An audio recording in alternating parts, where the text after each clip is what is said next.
Hi,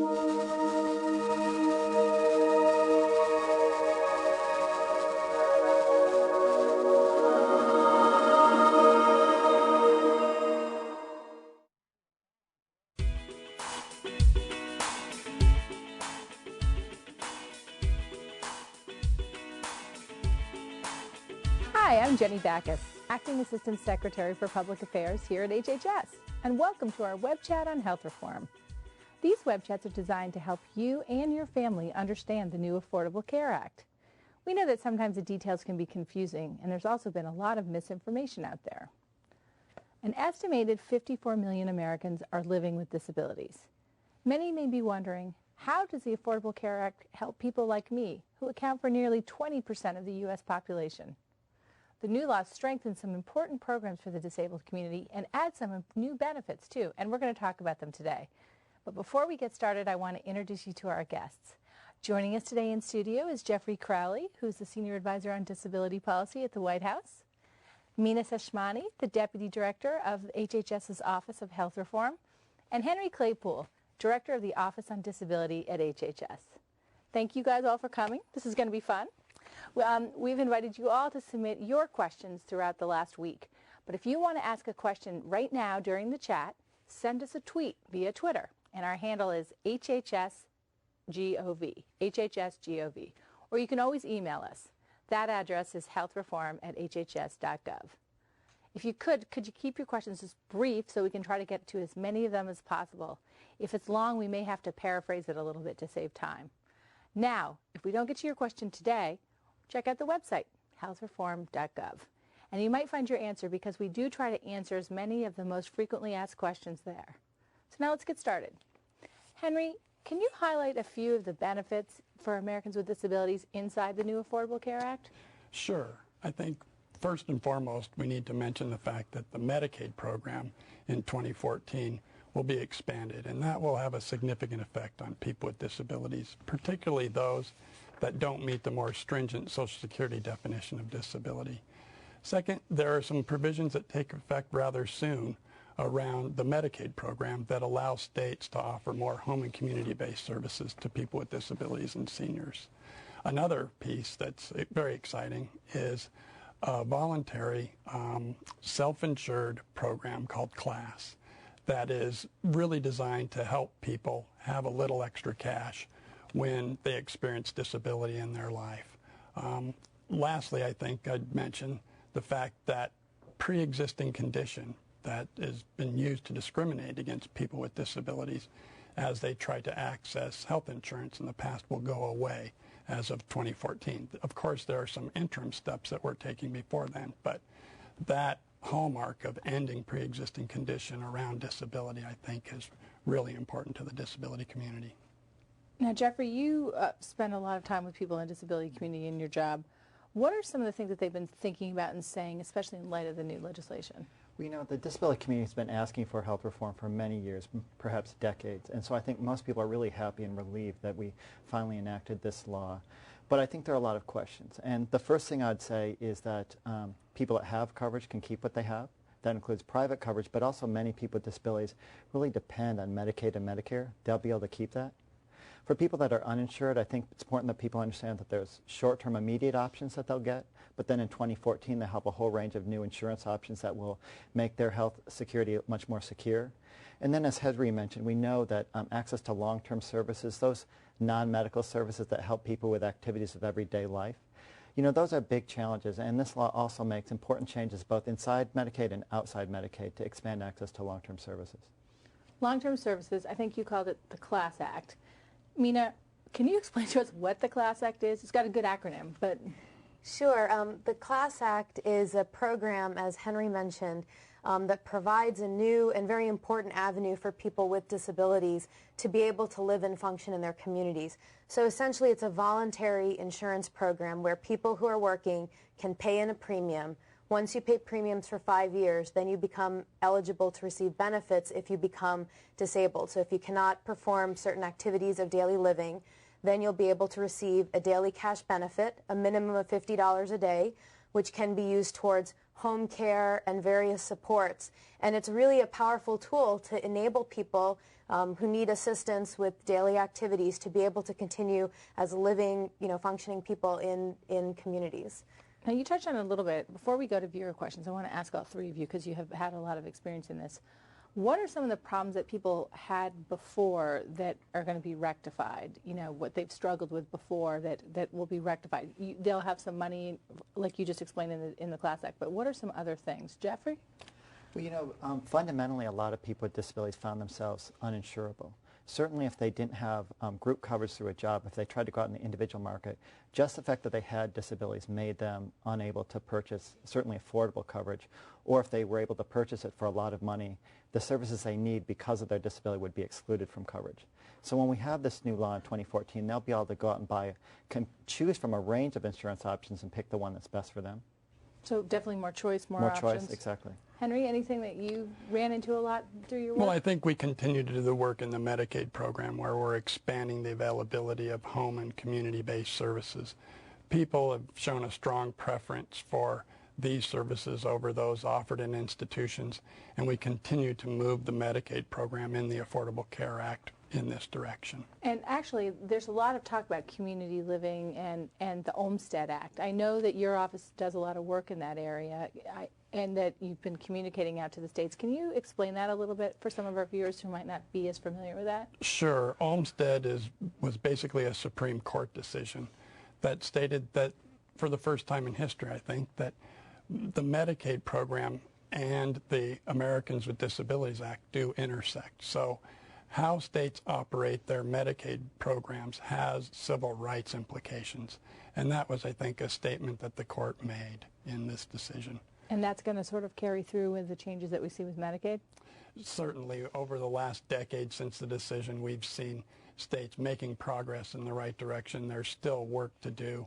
And I think CMS is interested, the Centers for Medicare and Medicaid Services, where the Medicaid program is operated on, is really interested in communicating with states in this regard and preparing a letter for some time to be released soon.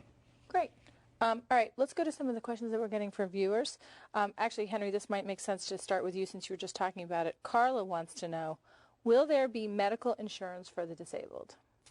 I think, yes, there will be. And as Jess was mentioning, and he might want to pick up if I leave off, there will be medical insurance for the disabled. In the short term, we'll see that there are high-risk pools available to people that extend affordable coverage to people that are able to buy into this program. In the longer term, we'll see this pre-existing condition go away, and then people will have the opportunity to purchase private health insurance through the exchanges. Anything you want to add on that? No, I would just, add, Henry spoke about Medicaid. So in 2014, lower income people with income below 133% of poverty will have access to Medicaid, and then higher income people have a range of options through private insurance. I mean, I know, I was going to say, ask I you about that. Say, and in terms of the people who are purchasing private insurance, there will be premium tax credits to help them with the purchase of that insurance up to 400% of the poverty level, which is about $88,000 today for a family of four. So they will have additional financial support to help them to purchase coverage. And that's 2014 that that is 2014 in the exchanges, correct. Well, I was also going to ask you about, because I know I've seen you do some interviews and worked with you on this high-risk pools. I think that might be a good thing to quickly explain to folks before we take the next question. Sure. So the Affordable Care Act establishes this temporary high-risk pool program, which is essentially a program to help people who are uninsured for 6 months and who have a pre-existing medical condition. It provides them with additional affordable options for coverage as a bridge to 2014, when, as my colleagues have mentioned, then insurance companies will no longer be able to discriminate based on pre-existing conditions. The exchanges are up and running. The premium tax credits are running. In terms of establishing this program, the Secretary sent a letter to states on April 2nd and made it very clear that we want to build upon the effective programs in states and work in partnership. And so currently there are several states that are reviewing, working on applications, and we're also similarly working on a federal program for residents in those states that are not themselves going to administer the program. So even in the short term, before we get to the exchanges, for some people there might be some help inside the high-risk pools, but not everybody. Okay. David had a question. I think we've touched on it, so if you have, it's fine. How will health reform affect Medicaid? You want to take that first, Henry? Sure. I think it's important to underscore that in 2014, the eligibility for Medicaid will actually be lifted, the income eligibility, so that individuals or families earning up to 133% of poverty will be eligible to participate in the program, and that's a big change for folks. I think underneath that we have a number of other changes that are probably noteworthy. Eligibility will be streamlined. People will find it easier to get into the program. There will be incentives for states to offer up more preventive care. There will be a new office that will be trying to coordinate the needs of Medicaid beneficiaries and particularly those Medicaid beneficiaries that are also eligible for the Medicaid program. We call them the dually eligible, and there's a whole set of issues around them, and this office, I think, will be an important center for the activities around this specific Medicaid population. Oh, anything else? Yeah, I just wanted to add one thing about Medicaid. So as Henry mentioned, we're going to expand Medicaid to people up to 133% of poverty. Right now, to qualify for Medicaid on the basis of disability, you have to meet a Social Security standard of disability, which is quite strict. And there are a lot of people with disabilities that have significant needs, but they don't meet this strict standard. So some conditions like HIV, which isn't yet AIDS, epilepsy, people with multiple sclerosis where it's not really advanced, they still need medical care, but they don't meet this strict standard. So in 2014, people won't have to prove they're disabled, that their income is low enough, they'll automatically be in Medicaid. And so for a lot of people with disabilities, it'll ease their life and make their health security much more secure.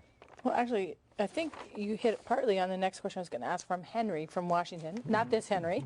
I am an uninsured, and I have epilepsy. When health reform is implemented, I know I will be able to purchase insurance, but will I be able to pick my own doctor? There's only one neurologist in my small town who knows anything about epilepsy. Will I get to see her?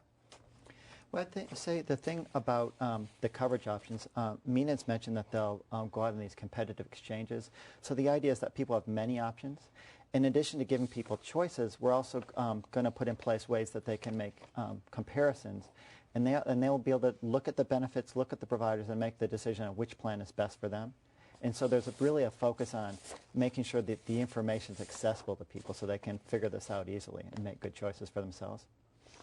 Yeah, so basically insurance companies will be required to provide information in a standardized format in a way that's easy to compare, in a way that's culturally and linguistically appropriate, so that consumers can feel empowered to be able to make decisions on what plan is best for them and figure out things like, which provider is in a particular plan.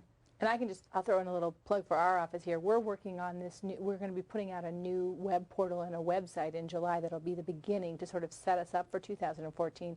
And we've worked very closely with Henry's office to make that site 508 compliant, because that's something that we take pretty seriously at HHS.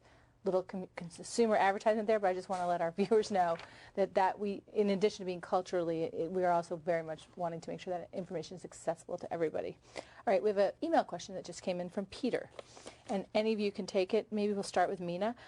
Can you give the disability community some assurance that benefits for people with disabilities as basic as durable medical equipment, prosthetics, orthotics, and vision and hearing services will be included in the Secretary's regulations on the essential benefits package that all health exchange plans must cover? As Peter mentions, there is this essential health benefits package that will be in place for all plans that are offered in the exchanges that we talked about, as well as in the individual market and small group market for new plans.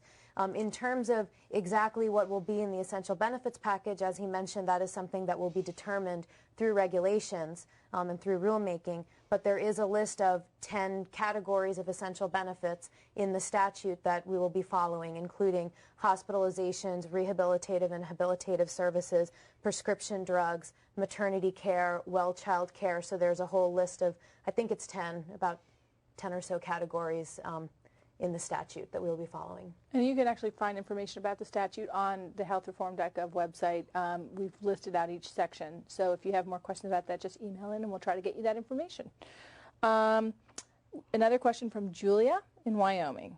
Either Henry or Jeff, this looks like it would go to you. My brother has a disability and lives in an institution. He is on Medicaid.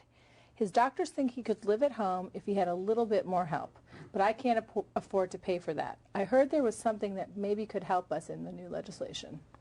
Sure. I think there is a couple of opportunities here.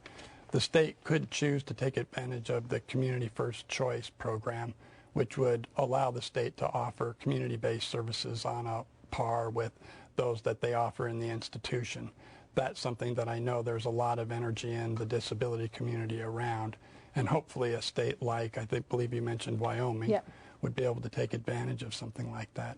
Short of that, there is the Money Follows the Person program, which has been in existence. In the Affordable Care Act, it was extended to 2016, and an additional $450 million were added to the program. So it will continue to run. What it really does is provide some financial incentives to states to help people transition from an institutional setting into a community-based setting, just like it sounds like this person needs. So hopefully a state like Wyoming, again, would come and take advantage of this Money Follows the Person program. And that Money Follows the Person program has been around for a while? It's been around since, I believe, 2005. It was created in the Deficit Reduction Act. And it sounds like it's pretty popular. Okay, that's great. Brian from Arizona. I have not been able to purchase private insurance due to my disability, and my state does not offer a high-risk pool. Will I be able to purchase private insurance anytime soon? I don't know if you know the specific state, Meena, but that sounded like what you were talking about with the high-risk pools. Correct. So there will be a temporary high-risk pool program that in some cases the state will administer the program. In other cases the Department of HHS will administer it. But regardless, there will be a temporary high-risk pool program in every state for residents who are uninsured for 6 months and have a pre-existing condition. And that is an immediate benefit that will be available. And then subsequently in 2014, as we've discussed a bit, there will be these exchanges, competitive marketplace, for people to be able to purchase insurance, and for people with an income below 400% of poverty, there will be premium tax credits as well to help to afford that insurance. Okay. Here's a question on a topic that we're going to be doing further web chats on, but maybe Jeff will start with you. It's from James. I'm currently unemployed and uninsured. I have bipolar disorder. When I had insurance, my condition was well managed, but now I sometimes cannot afford my medications. What will health reform do for me? I've heard that I'll be able to buy insurance, but I don't understand how I'll be able to afford it. Well, as Meena was just saying, immediately he'll be able to purchase coverage through a high-risk pool. But then in 2014, there will be a whole range of options, so they can pick among private options, or if they're not working or they're a low income, again, below 133% of poverty, they'll have Medicaid coverage. And then I know any other mental health benefits that are inside the legislation? Correct. There's the mental health parity. So for plans, they will not be able to impose a, well, in general, they wouldn't be able to impose a lifetime cap on benefits, for instance, starting for plans after September 23rd. So that's another example of how benefits would be increased. And that applies for mental health benefits as well, which would be of importance for. And does the rescissions play into this too? If someone was kicked off of, discriminated against because they were racked up too high of a bill on mental health, would it be the same sort of, we've talked about this in other shows. Yeah, certainly. I mean, there are a whole host of consumer protections that go into effect for plan years that begin on or after September 23rd, which is this year, which is 6 months after the date that President Obama signed the bill. And these protections include things like prohibiting rescission. So if someone were in the individual market, they had purchased insurance directly from an insurance company, they got diagnosed with something like bipolar disorder, the insurance company went back, looked through the records, tried to find, is there some unintentional mistake that was made somewhere in the paperwork to be able to rescind coverage, they wouldn't be able to do that anymore. So it gives peace of mind. I mentioned the lifetime caps, no more lifetime caps on benefits, which I think is a huge benefit as well for people as this person who has high prescription drug costs. And there are a whole host of other immediate consumer protections as well. Can I just make a comment on that point? You know, in the past, mental health care was very separate from the rest of our medical care system. And in recent years, there's been a recognition about how inextricably linked they are. So working with Congress, you know, they passed mental health parity. So we put out these new rules. But it's important that people understand that we have really good treatments for even very serious forms of mental illness. So as we expand insurance coverage, we can do a lot of things to improve and destigmatize care for people with mental illness. That's good to know. We were talking about prescription drug costs in this context. This is for someone didn't want to leave their name, so it's an anonymous question, but it is, I get Medicare Part D. Will I get a $250 rebate check, or is it only for seniors? Will my Medicare still allow me to see my regular doctor, or will the new law mean that I have to join an HMO? Sure. On the first part, so if the individual is participating in Part D and he is, I assume, not receiving what's called the low-income subsidy and isn't a Medicaid beneficiary, as his prescription drug costs take him towards what's called the donut hole, he will become eligible for the $250 rebate check. So that is extended to people with disabilities and seniors. All Medicare beneficiaries that reach the donut hole and meet those two other criteria will receive that check. Can you explain a little bit? I don't think most people know Medicare is not just for seniors. Right. Yeah, the Medicare program was extended, I believe, in the 70s to people with disabilities. It was originally offered and billed as a program for seniors. And as the society moved along, we really noticed that the needs in the disability community were very similar. And the Medicare program was extended to this population under age 65. Jeff talked earlier about the rather stringent Social Security definition of disability.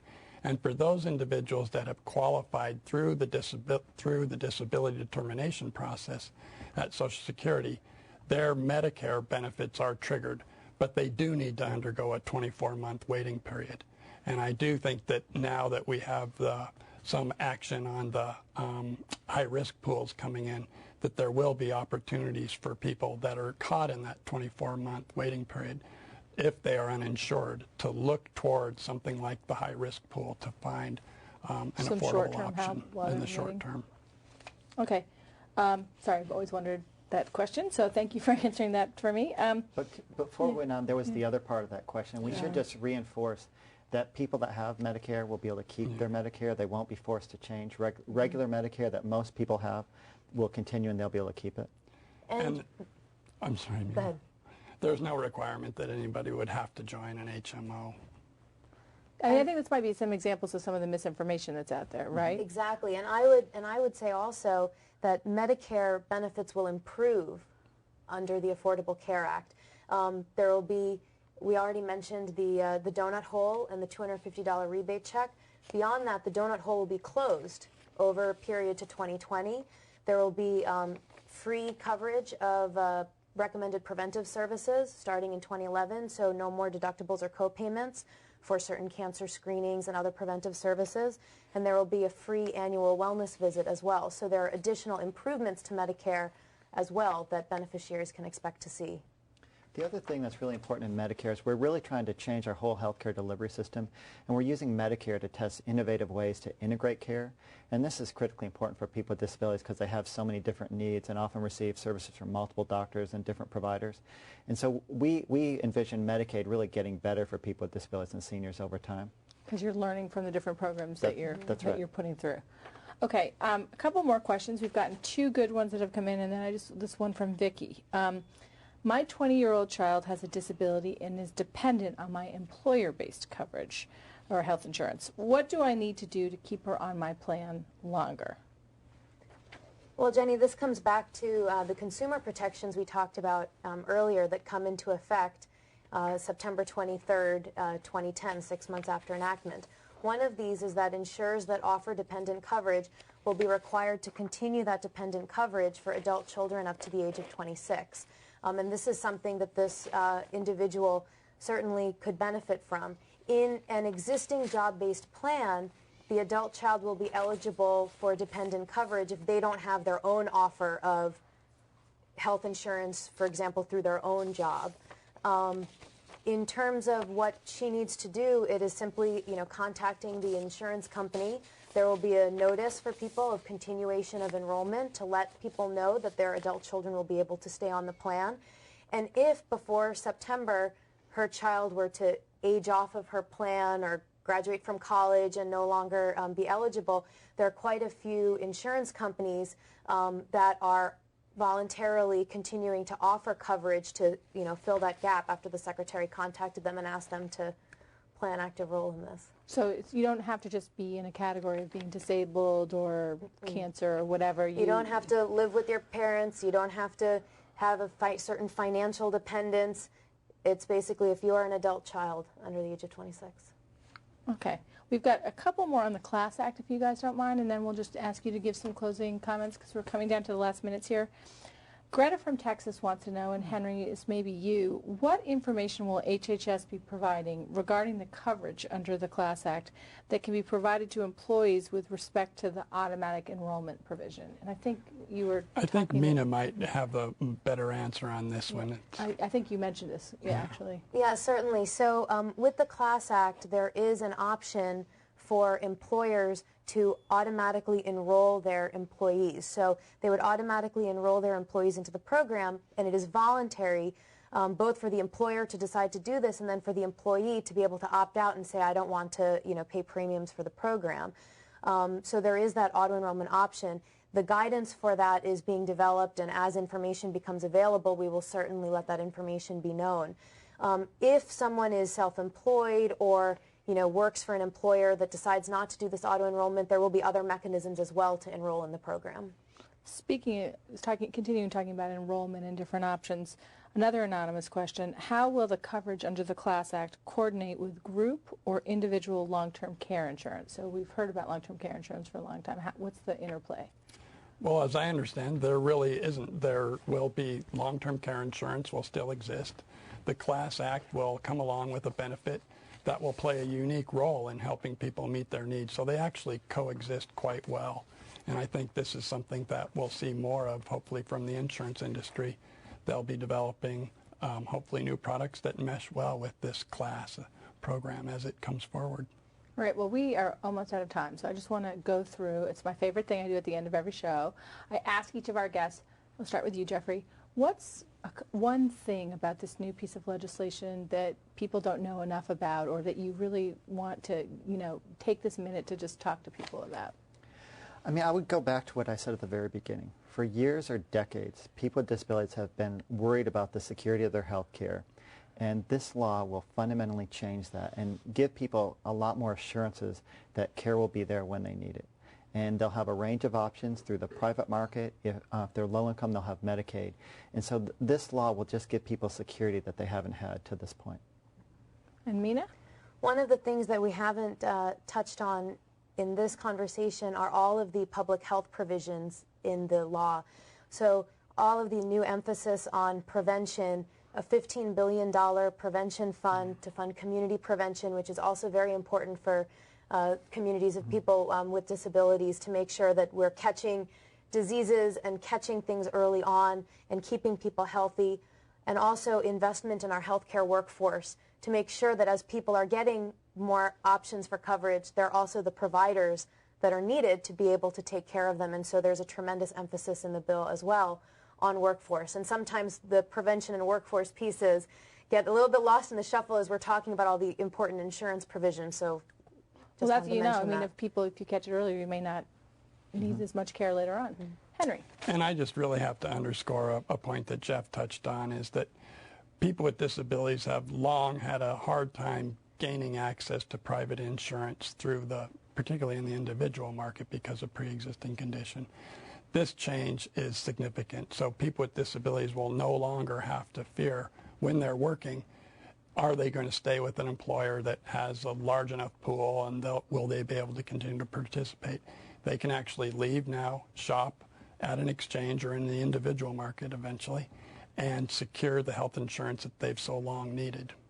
Well, this has been really great, and I want to thank you guys all for joining us. I want to thank you all for watching us today, and we really appreciate the time that all of our guests made.